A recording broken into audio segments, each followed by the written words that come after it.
Our second topic, heat straightening challenges and successes at West Virginia DOT, will be presented by Nimal Suhir, Senior Bridge Engineer at the West Virginia DOT, and Matt Lewellyn, Transportation and Bridge Leader at Burgess and Nipple. Thank you, John, for inviting us to make this presentation. And hello to everyone who is tuned in to this webinar. The topic of this presentation is heat straightening challenges and successes. It's quite an interesting topic to talk about. The heat straightening method has been around for quite some time and is well known for repairing deformed steel members. But the fascinating thing about heat straightening is that it is more an art rather than a science. And I say this because the success of the method really depends on the knowledge, skill, and experience of the heat straightening practitioner or foreman. There's no straightforward procedure for the method, and the application of the process is quite unique for every job. There are some basic concepts though, and we are going to look at them. All right, and that's the second slide in the presentation, so I'll just go from here. There's a lot of ground to cover and many slides to show, so let's dive into it. I want to begin with a definition of heat straightening. Heat straightening is a repair procedure in which controlled heat is applied in specific patterns to plastically deformed regions of damaged steel. The process is conducted repetitively in repetitive heating and cooling cycles. There are a few points to take note of in this definition. Number one, controlled heat. Unlimited heat cannot be applied in an effort to heat straighten an element. There is an upper limit to the temperature that can be applied. We'll talk about that more later. And number two, the application of heat is done in specific patterns. There are 5 in all, and we'll come to that later as well. The choice of which pattern to use depends on what the contractor wishes to achieve. And the third thing in that definition is that heat is applied to a plastically deformed region of the steel member denoted by the graph below. On the right, we are all aware of this graph. The elastic region is denoted by the initial straight line portion OA, where the stress is linearly proportional to the strain, that is Hooke's law. Steel undergoing deformation in this region will rebound back to its original shape.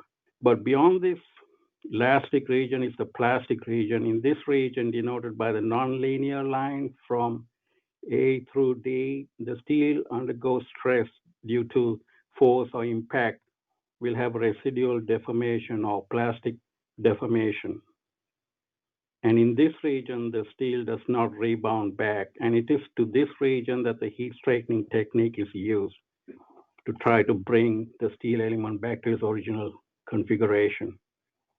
And fourthly, the heating and cooling is done in several cycles until the steel element goes back to its original shape or form. The mechanism of heat straightening is to create plastic flow during the heating phase, followed by elastic contraction through the cooling phase. And this is repeated multiple times. A little bit about the history of heat straightening method. It is traced back to the early days of welding. The intense heat generated by welding caused distortion in regular patterns, so fabricators had to counter these undesirable distortions by reverse heating in specific patterns. With experience doing this kind of stuff, welders develop basic skills in heat straightening. And this knowledge was not passed on in writing for some time until a guy named Joseph Holt came on the scene in 1938. He put these basic heat straightening techniques in writing, and the knowledge gradually spread far and wide from there. There is some similarity between fabricating curved steel members and the heat straightening method. Curved steel members use one of the heating patterns the heat straightening method uses, namely edge heats, where the flange tips are heated. We're going to be talking about that shortly. Other than that, there are differences. Number one, curved steel members are shop fabricated. It's a control environment, so success is guaranteed, whereas heat straightening is done in the field in an ambient environment. Number two, curved steel members are for undamaged steel, whereas Heat straightening is for damaged steel. And number 3, curved steel members have typically larger radii or smaller curvature compared to damaged steel elements that have sharper curvature or smaller radii. In the modern era, not much was known about the heat straightening method until the late 80s. Now that's all changed now in the last quarter of a century with increased research and technical knowledge. Two very important conditions of heat straightening method. Firstly, the temperature of the heated element should not exceed 1200 degrees Fahrenheit for mild steel and 1100 degrees Fahrenheit for quenched and tempered steel. The reason for this upper limit to the temperature is that this temperature is the lower limit at which molecular change occurs. Since we do not want molecular change to happen, we have this upper limit imposed on the temperature. The second condition is that the applied external force to assist the member regain its original shape must not exceed 50% of the yield stress. So if you are dealing with A36 steel, 36 KSI yield stress, the applied external stress shouldn't exceed 18 KSI. Permanent structural changes occurs when the load is close to or above the yield stress. So that is why we have this limit as well. We come to the heating patterns typically used now. There are 5 of them: V heats, edge heats, line heats, spot heats, and strip heats. V heats are applied in a V or triangular shape, like you see in that illustration right there, with an oxy-fuel torch traversing in a sort of circular motion from the apex of the triangle to the base. This is a common pattern used in heat straightening of damaged bridge beams. Edge heats, where heat is applied along the edge of the flange, as shown in the illustration. This is the heating pattern that is used to fabricate curved steel girders. Line heats consist of a single line pass of the torch, and spot heats are used to straighten out small areas like localized damages such as bulges and dents. Strip heats are rectangular shaped heats applied in strips to remove bulges in place. Strip heats are usually used in conjunction with V heats, and I've actually seen them out there in the field. It's quite a common pattern to use. 2 other heating methods. Clear distinction must be made between the heat straightening method and these 2 other methods. One is hot mechanical working, which uses large external forces producing stresses well in excess of the yield stress. Remember that with the heat straightening method, externally applied stresses cannot exceed 50% of the yield stress. With hot mechanical working, it's much more than the yield stress that they use. And the second one is hot working, which uses high heat in conjunction with large external forces. These methods should never be confused with the heat straightening method. They use excessive heat and force and do not use control application of heat, nor the gradual process of applying external stress as in the heat straightening method. Problems associated with hot mechanical working and hot working. These 2 methods cause fracture, severe changes in the molecular structure, which leads to changes in the mechanical properties of the steel. And the fourth one is buckles, wrinkles, crimps, and other forms of distortions happen. So we desperately want to avoid all of these. Some examples of beam damages in bridge structures. This one caused by an oversized vehicle that could not clear the overpass there. This is becoming more and more common nowadays because oversized loads are getting bigger and bigger by the day. But these are permit load vehicles, and permit load vehicles are required to abide by weight and clearance of the route they propose to take. Having said that, it looks like there's no hope to heat straighten a damage as extensive as this. The impact has taken out an entire section of that exterior beam, and I don't know if we can salvage the beam by any other repair method even, let alone heat straightening. Construction equipment being trucked along on the road is a pretty common sight. Here, a backhoe hauled on the trailer happened to be too tall for the doorway. But the beam is mildly damaged, and this should be a pretty straightforward heat straightening job. Here's a guy who is hell-bent on smacking every one of those lower laterals or sway braces on his way to escape. Just unbelievable what lengths these guys will go to get out of the scene of crime. A lot of these guys never get caught or reported, but here there's plenty of evidence, of course.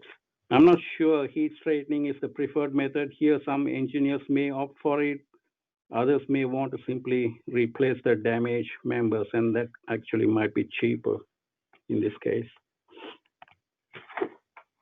I want to skip over this one. I'm a little short on time. This one was my first heat straightening project, but not the first one to go out to contract. Mylan Park Bridge, Star City exit on I-79 near Morgantown, pretty close to the Pennsylvania state line, as you can see from that red area colored in there. That's the county in which the bridge is located. The exterior beam was impact damaged by a garbage truck, and it bent approximately 70 degrees to the vertical. Even a beam as badly damaged like this one could be rectified by heat straightening method, provided the contractor is experienced enough to handle this and makes the right choices along the way. This job is currently under contract, so I'm not allowed to comment on it too much. We come to a case study now. This is the 2nd Street ramp overpass that connects to the US Route 50 running underneath it. The huge ramp turns around 270 degrees. You can see part of the curve in the photo there.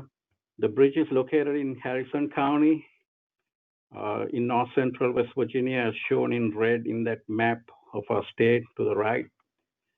This bridge got hit by a vehicle right about where that red arrow is, above the slow westbound lane of US Route 50. US Route 50 is a very busy road, and that had to be taken note of for maintenance or traffic purposes when we were preparing the heat straightening plans. We wanted to keep as many lanes open and keep the traffic moving without much interruption. As you can see, the exterior beam got hit and there was a noticeable dent in it. It was not a big dent thanks to the fact that this is a built-up steel section and it was rigid enough to stand the impact. We could have simply left it alone as the damage wasn't that great, but this bridge was scheduled for a cleaning and painting contract, and the department chose to fix the beam while at it. The heat straightening repair work was subcontracted out.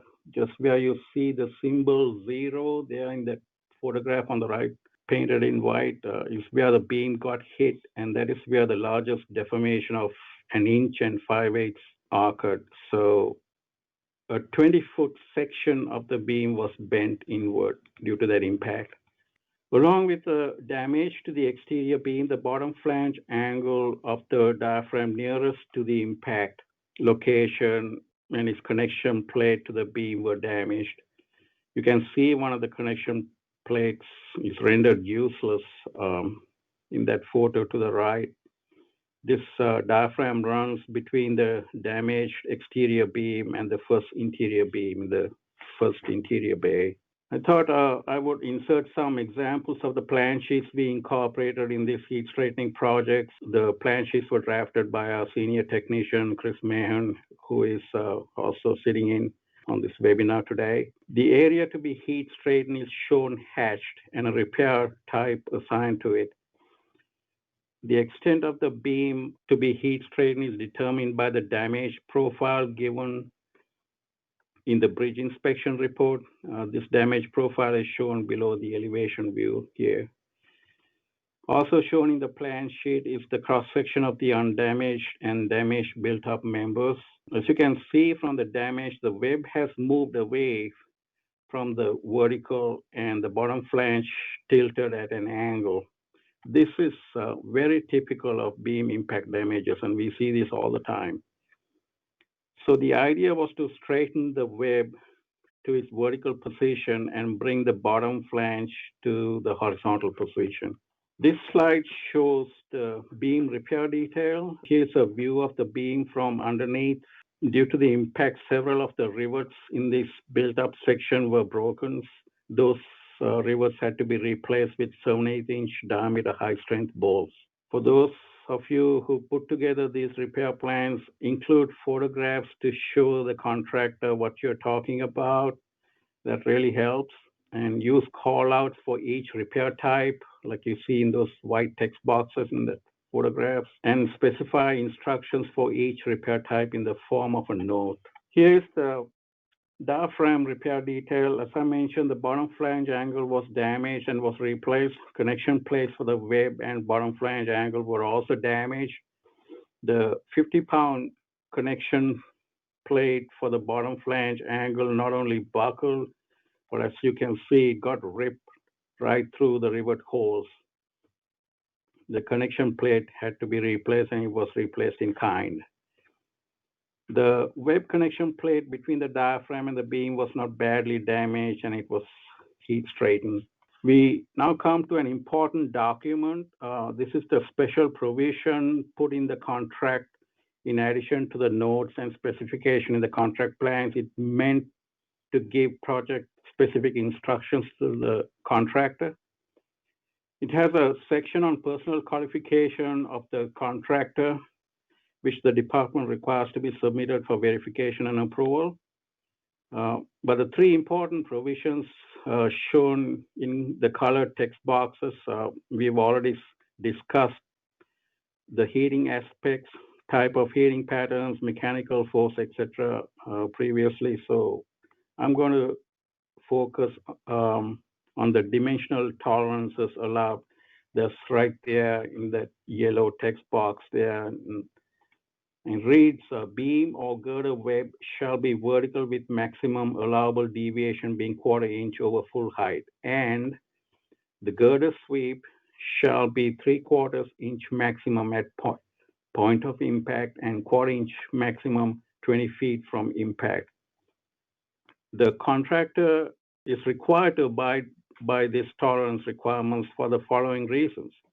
The beam must attain the original strength and load carrying capacity before the impact happens. The beam should not have eccentric loading, and these tolerances have to be met to bring the beam as close as possible to the original configuration. And thirdly, it is essential that the beam must be load ratable and that it must achieve its initial load-bearing capacity. Here's a collage of pictures of the heat straightening work which we took on one of our site visits. I think on that particular day, they were heat straightening the connection plate from the diaphragm to the beam web. This is a short video clip of the heat straightening work in progress. Let me play that for you. What you see here is the heat straightening of the damaged web connection plate. The heat straightening pattern employed here appears to be spot heat. So another video clip here, a close-up view of the web connection plate under the heat gun.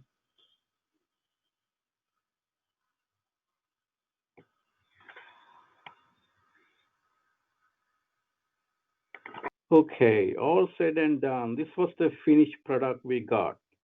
Anybody see a problem here? In fact, there are quite a few problems. See that buckle, which is clearly visible in that photo on the right. This crease or buckle was measured to be about 20 feet long, and it could be seen at least 200 yards away from the bridge. Our bridge inspectors obtained string-tied measurements to check on the tolerances. All tolerances in the special provision which we just looked at were violated, every single one of them. Additionally, a crack also appeared above one of the rivets attaching the lower flange angle to the beam web, right where that red arrow is. So these are typical problems associated with hot working or hot mechanical working. Fracture during straightening is definitely one of them. And buckling and creases is also. Obviously, there were problems with what the contractor had done, and the department rejected the contractor's work. It is clear from the foregoing pictures that the contractor did not fulfill the requirements of the contract. Heat straightening was the method clearly stated in the contract plans and specifications and special provisions. The signs are unmistakable that the contractor either did not conduct the heat straightening work according to the specifications or that he used hot mechanical working instead with the use of temperatures in excess of 1200 degrees Fahrenheit and the use of excessive external forces. Heating cycles were probably not conducted completely either without proper cooling up each cycle. But there was also a lesson for the engineer to learn from this as well. Heat straightening built up sections is complex because heat does not propagate uniformly through the various layers of the built up section. So it produces non-uniform movement that can result in unwanted bends and twists in the steel. So it is best to remove the plates before heat straightening if that can be done and if that's an option. Sometimes the beam doesn't move, and if it doesn't move while it's being heated, there is probably a good reason for that, and the contractor should stop and see why it is not moving. Some days it can be a stubborn mule, other days not. So an experienced contractor will know what steps to take when he runs into situations like this. I talked with Dr. Richard Avent of the Louisiana State University after this job. Dr. Avent is an authority in the heat straightening method, and he authored the FHWA guideline on heat straightening. He had these comments to make in general about the heat straightening procedure that I have put in point form here.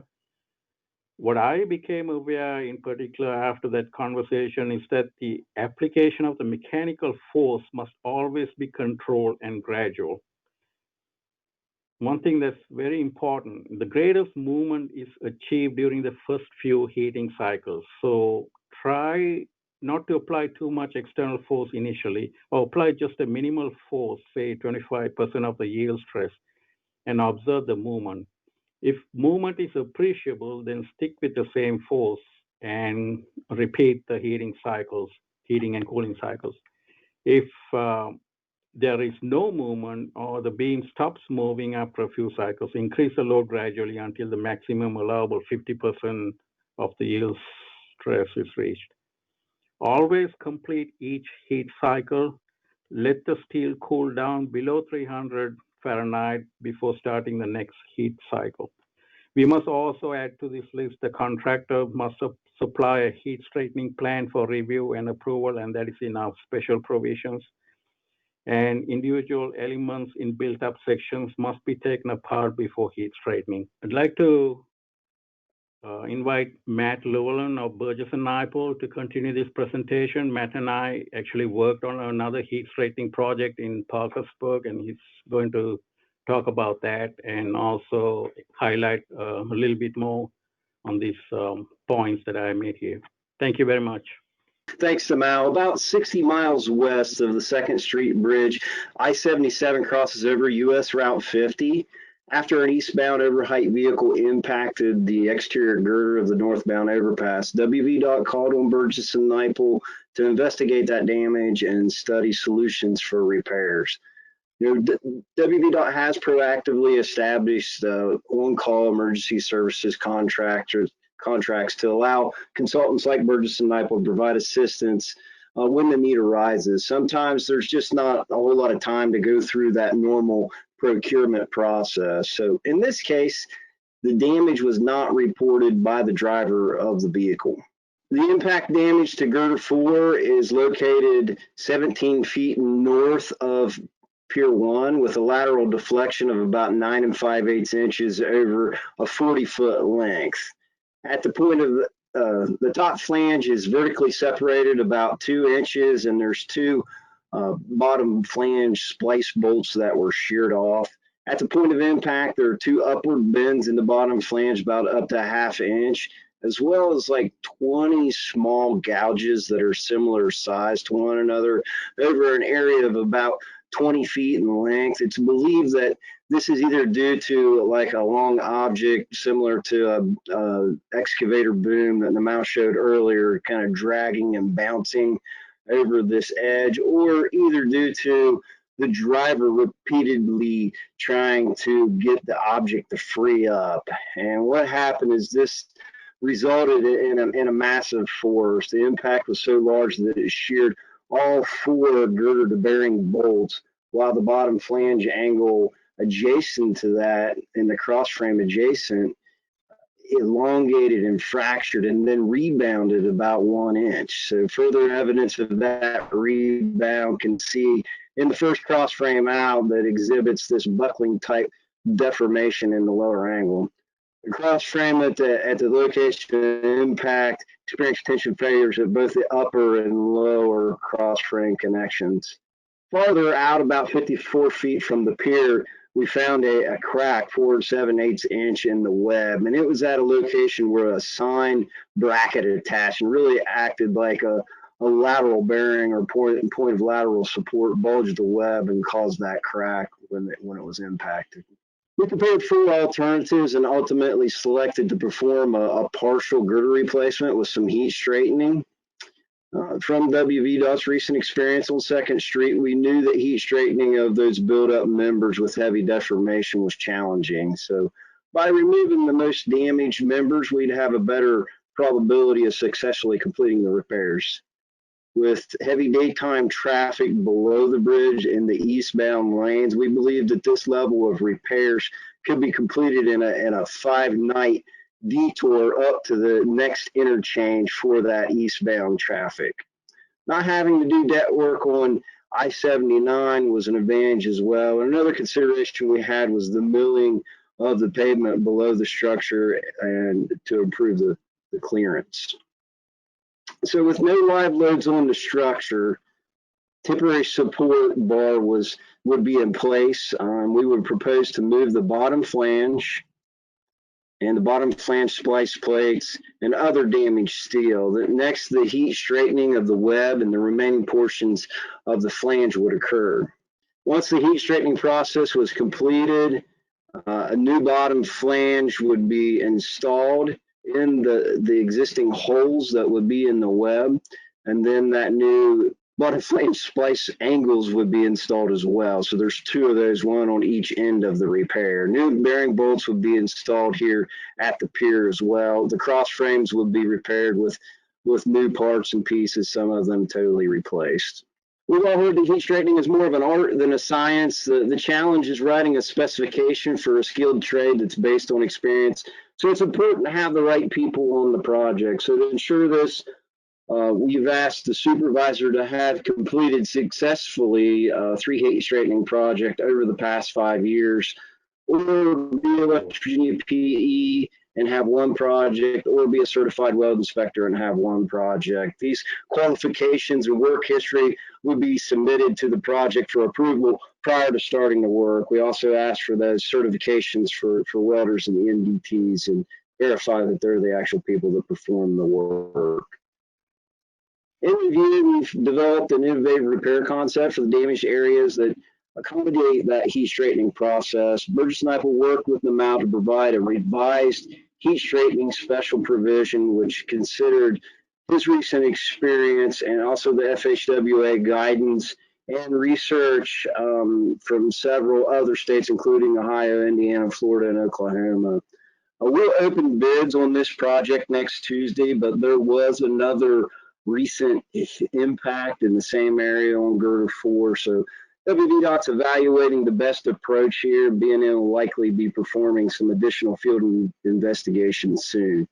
Here's some of the key revisions we made to the special provision. I think we've covered these pretty well. So with these revisions in this new specification, we hope to have much better results than what we did on 2nd Street. So with that, I thank you guys for your time and your attention. We do have our emails here. If there's any questions you don't get addressed during this time frame, feel free to shoot us an email. The preceding was produced by the National Center for Pavement Preservation. More information can be found on the web at pavementpreservation.org. Additional support provided by Michigan State University.